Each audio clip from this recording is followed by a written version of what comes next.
Saya Ade Asi Susiari Tantri dari Fakultas Bahasa dan Seni Prodi Pendidikan Bahasa dan Sastra Indonesia Universitas Pendidikan Ganesha.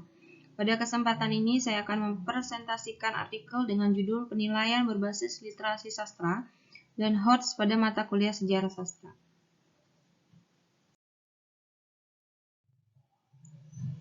Latar belakang dari artikel ini yaitu pandemi COVID-19 membawa dampak di segala bidang.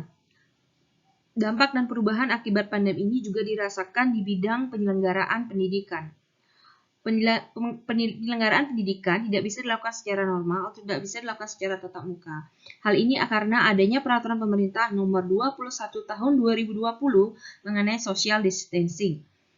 Berkaitan dengan hal tersebut, kemudian dikeluarkanlah surat edaran Mendikbud tanggal 17 Maret tahun 2020 tentang penggantian pembelajaran tatap muka dengan pembelajaran via video conference atau daring. Pembelajaran daring menuntut pengajar untuk kreatif dan inovatif mengemas pembelajaran dengan pendekatan yang berpusat pada mahasiswa atau dengan pendekatan saintifik.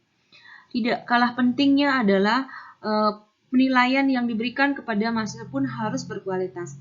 Penilaian yang bisa diberikan adalah penilaian berbasis literasi dan HOT. Pada mata kuliah sejarah sastra, penilaian yang dapat diberikan adalah penilaian berbasis literasi sastra dan HOT. Metode penelitian. Metode yang digunakan dalam penulisan artikel ini adalah metode kajian pustaka. Penulisan artikel ini menggunakan data-data kualitatif yang bersumber dari buku, jurnal, maupun artikel lainnya.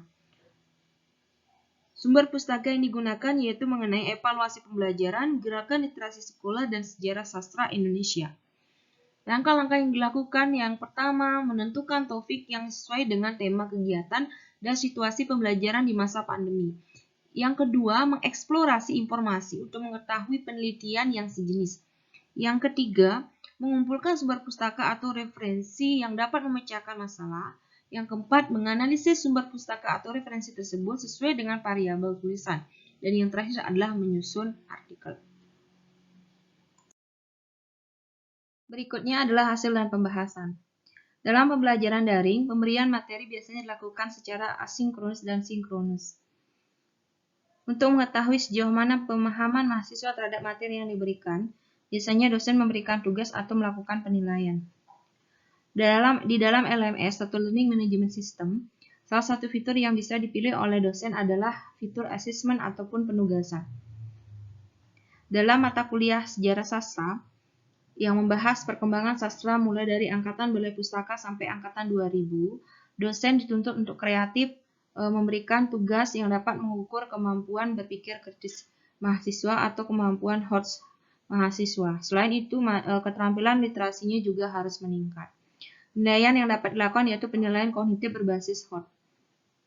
Penilaian kognitif pada level HOT dapat dilakukan dengan mengumpulkan berbagai informasi yang terkait, kemudian dengan informasi itu mahasiswa mengerjakan tugas. Ini ada satu contoh gambar tugas kedua dan ketiga yang diberikan kepada mahasiswa yang mengukur kemampuan berpikir kritis mahasiswa. Dari gambar di atas, tugas yang diberikan kepada mahasiswa berada pada level C4, yaitu menganalisis. Mahasiswa ditugaskan untuk membaca satu karya sastra Indonesia, satu karya sastra daerah, dan satu karya sastra terjemahan. Setelah membaca, mahasiswa menganalisis karya sastra tersebut dan menemukan perbandingan atau perbedaan ketiga karya sastra berdasarkan bahasa yang digunakan, latar belakang pengarang, tema cerita, gaya bahasa, dan pesan dalam cerita. Terakhir, mahasiswa menyimpulkan perbedaan ketiga karya sastra tersebut. Tugas yang diberikan pada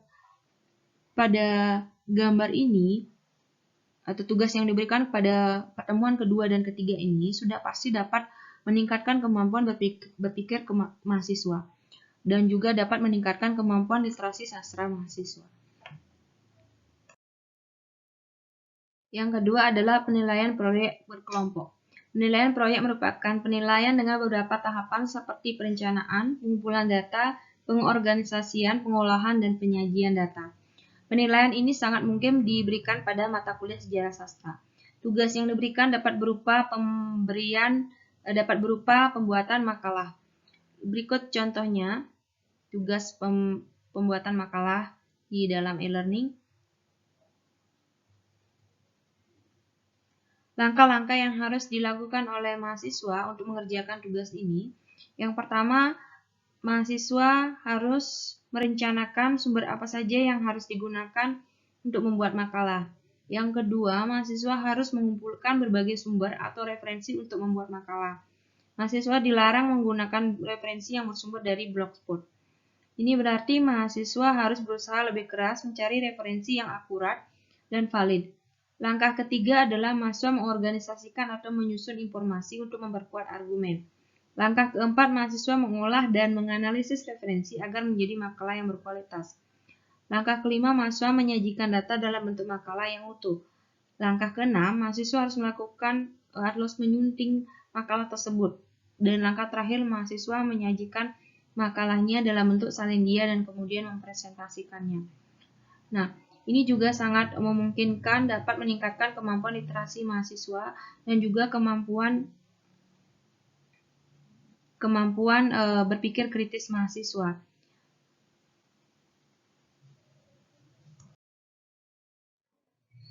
Penilaian yang ketiga adalah penilaian project final. Project final memungkinkan diberikan untuk mengetahui sejauh mana mahasiswa dapat mengaplikasikan beberapa materi yang sudah dipahami selama perkuliahan. Ini salah satu contohnya, tugas pertemuan ke-16. Gambar tersebut didasarkan pada penilaian proyek.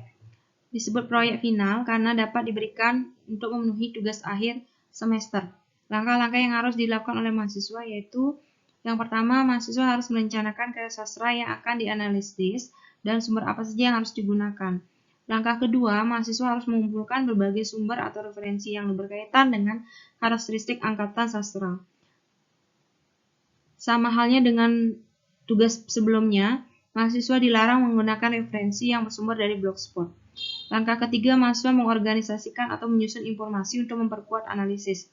Langkah keempat, mahasiswa mengolah data dan menganalisis karya sastra sesuai dengan referensi yang sudah dikumpulkan. Langkah kelima, mahasiswa menyajikan data dalam bentuk makalah yang utuh. Dan terakhir, mahasiswa melakukan penyuntingan makalah. Nah, tugas pada gambar sebelumnya dan gambar ini dapat mengasah kemampuan host mahasiswa. Tugas ini berada pada level C4 sampai dengan C6. Tugas dengan teknik proyek ini dapat memberikan kesempatan kepada mahasiswa untuk menerapkan sikap, pengetahuan, dan keterampilan yang dimilikinya. Nah, karena mengumpulkan berbagai informasi dan kemudian memahaminya, dan juga membaca karya sastra, sudah pasti kemampuan literasi mahasiswa juga akan meningkat. Berikutnya adalah penilaian produk. Penilaian produk juga bisa diberikan pada mata kuliah ini. Penilaian ini dapat mengembangkan kreativitas, potensi, dan kecakapan yang dikuasai oleh mahasiswa. Salah satu contoh produknya yang dihasilkan adalah membuat sinopsis dari sebuah novel atau roman. Ini adalah gambar atau contoh dari tugas membuat sinopsis pada pertemuan ke-15. Terakhir adalah penilaian portofolio. Nah, penilaian portofolio ini bisa dilakukan dengan portofolio dokumentasi dan portofolio pilihan. Portofolio dokumentasi adalah hasil kerja pilihan terbaik dari mahasiswa yang berisi informasi terkait proses dalam menghasilkan produk. Mahasiswa dapat mengumpulkan hasil kerja yang paling baik didukung oleh bukti proses kerja. Misalnya dalam membuat makalah, mahasiswa dapat mengumpulkan draft, makalah yang sudah direview oleh dosen dan direvisi oleh mahasiswa, terakhir makalah yang final. Berikutnya, portofolio pilihan juga bisa dilakukan dalam mata kuliah ini. Portofolio pilihan ditujukan untuk menunjukkan karya terbaik mahasiswa. Karya mahasiswa yang paling baik akan dipublikasikan. Misalnya membuat makalah dengan topik menganalisis novel. Makalah mahasiswa yang paling bagus bisa dibuat menjadi sebuah artikel dan kemudian dipublikasikan di jurnal yang relevan.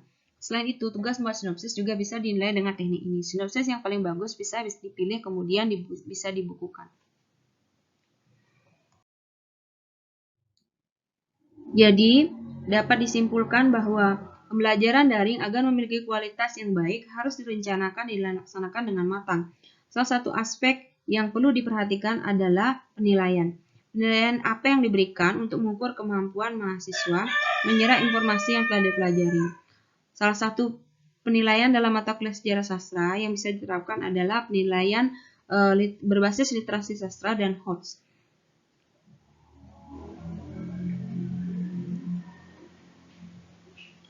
Ya, bentuknya bisa berupa penilaian kognitif pada level HOTS, penilaian proyek, penilaian produk, dan penilaian portofolio. Penilaian jenis ini dapat meningkatkan kemampuan literasi sastra dan berpikir kritis mahasiswa. Demikian presentasi dari saya ucapkan terima kasih.